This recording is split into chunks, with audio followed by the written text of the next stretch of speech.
One thing I notice a lot is how uncomfortable a lot of people can be whenever I bring up the subject of diversity in movies and TV shows based on gender roles and heteronorms. For instance, I tend to suggest that I think it would be nice to get to see an androgynous effeminate male character as one of the main characters for a change, once or twice. And or a homosexual character to get to have a romance going for them aside of the main plot of a mainstream movie, like heterosexuals get in 99% of all movies ever made. The reactions to me saying this tend to be very, well, overly defensive.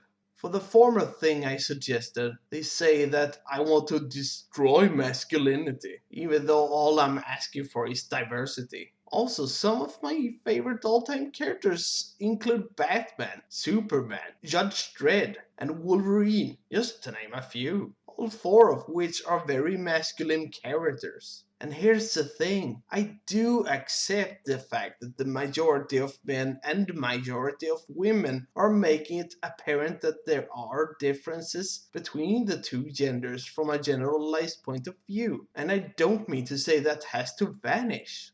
All I'm trying to say is that I want diversity, and that we should encourage people to be themselves no matter how much or little they break the gender norm. Representation matters, and minorities should not have to be alienated. And for the latter thing I suggested earlier with including homosexual romances, people like to use arguments like how they don't want to see their movies and or TV shows having a gay agenda in them, and or that the movie or TV show in question isn't focusing on sexualities. Even though 99% of all movies ever made has some focus on sexualities, it just so happens to usually be heterosexuality instead.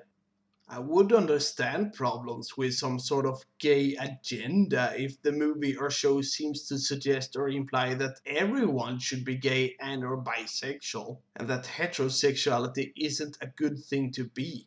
While it might be an odd example, this can be seen as an issue with the movie Another Gay Movie, since everyone in that movie appears to be gay. This can also be a weird thing you see in yaoi animes, such as Tsukishu, and I really don't support that. I realize and accept homosexuality is a minority, and the majority of people should be depicted as heterosexual. But am I really the only one who thinks it's weird the majority dictates things so much to the point that minorities should have to feel alienated all the time? I keep hearing the argument that people want to see main characters only exclusively be heterosexual, because that's what they can relate to. But that is a really confusing thing to say if you really think about it. The Lion King is one of the highest grossing movies of all time. Now, let me ask you, are most people lions? Do most people want to get romantically involved with a lion? Are most people kings or any kind of royalties? Do most people watching movies live in the wilderness of Africa?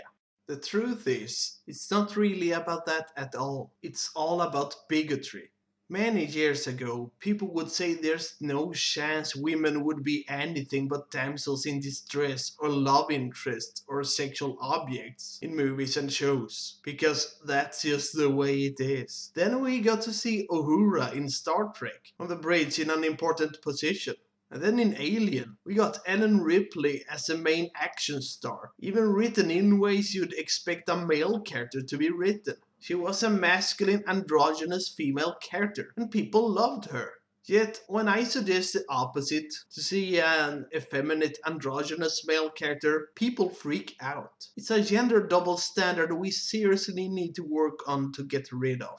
I mean, there was a time when it was seen as a big taboo for women to wear pants. Nowadays, it's seen as taboo for a man to wear a skirt or a dress. Unless it's a kilt, but that's seen as something manly to be worn apparently. I don't see how it's so far-fetched to just ask for a little bit of diversity in movies and shows in relation to gender roles and sexualities. It doesn't mean I want to get rid of masculine manly men or feminine girly women, and I wish people could just get over that paranoia.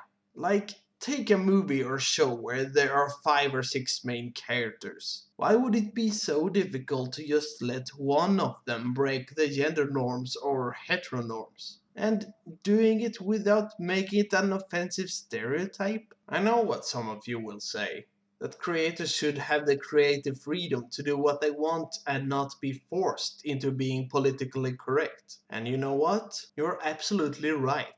Do not even say I want this type of diversity everywhere. In fact, it would have been pretty damn awkward and out of place to force in an homosexual romance and an effeminate androgynous dude into the Dread movie, just to throw out an example, because that movie has a lot of other things in focus, and indeed does not focus on sexualities, but on the corruption and destruction of a futuristic world. However, what should also be noted is that a lot of studios and sponsors are limiting creators from doing what they want a lot of the time. There have been a lot of cases of movies and TV shows wanting to include some form of LGBT representation into their stuff, but the studio have stopped them from doing so. The most infamous example being Star Trek. Gene Roddenberry really badly wanted to tackle the subject of homosexuality in the TV shows, but Paramount always stopped him.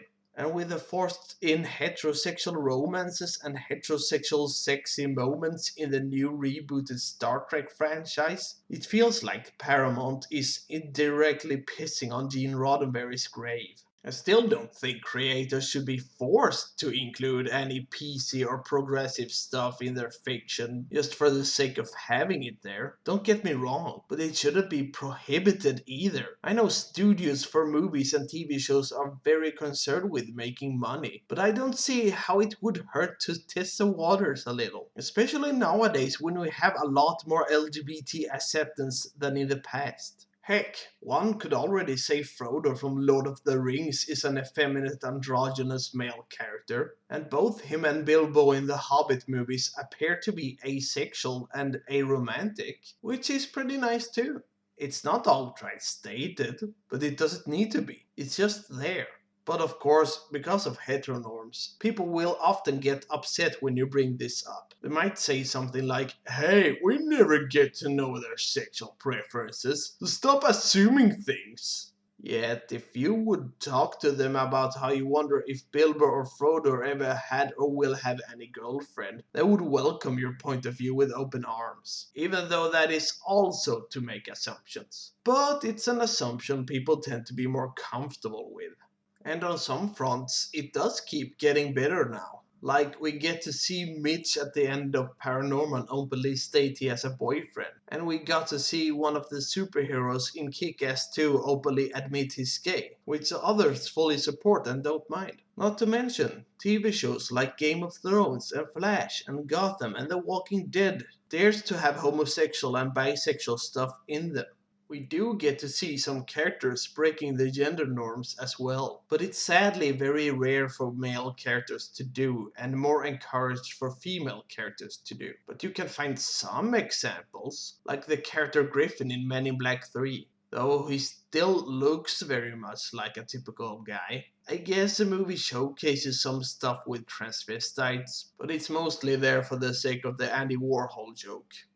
Though, to make it clear, I have no problem with LGBT related jokes. In fact, I encourage them. There's a hilarious joke in the Postal movie, where one character realizes he's gay when a guy smooches him. Then right before he dies he grabs a woman's boobs and says, "Oh, what the hell, I'm bisexual." Or like in Dodgeball, where Rip Torn's character asks Vince Vaughn if he wants to go and bang some hookers with him. And when he declines, he says, "Suit yourself, queer." Or heck, the ending punchline to the movie Some Like It Hot, which is too damn funny for me to spoil to you here.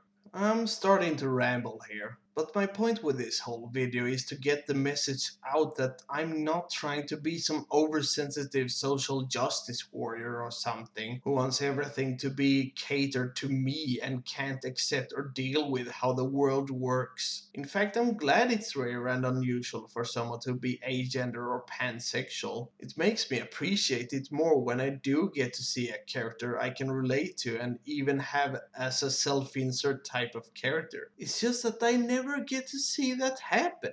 People tell me there are gay focused movies if I look for them, or movies about breaking gender norms. But it's not so much that I want to find that as I just want some inclusion and representation. Like, I love superhero stuff, and fantasy stuff, and science fiction stuff, and animated stuff. So to get to see in any movie or TV show of those categories that doesn't necessarily focus on LGBT issues, simply include it once or twice, would be really awesome to me.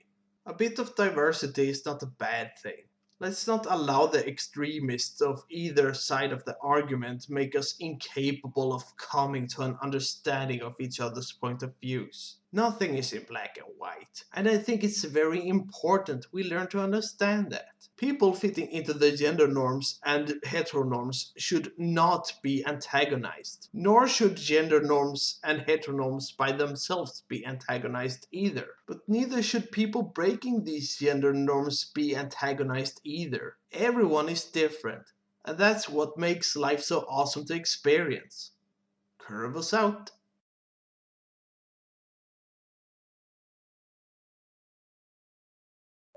Coming from a big fan of Bioware games, where like in Mass Effect you could be gay or whatever with an alien, and them not including that in Tor, I quit playing. So I would love to see them included in the Star Wars franchise. And if you can't be comfortable with it, honestly, in a galaxy of anything, you shouldn't be part of it.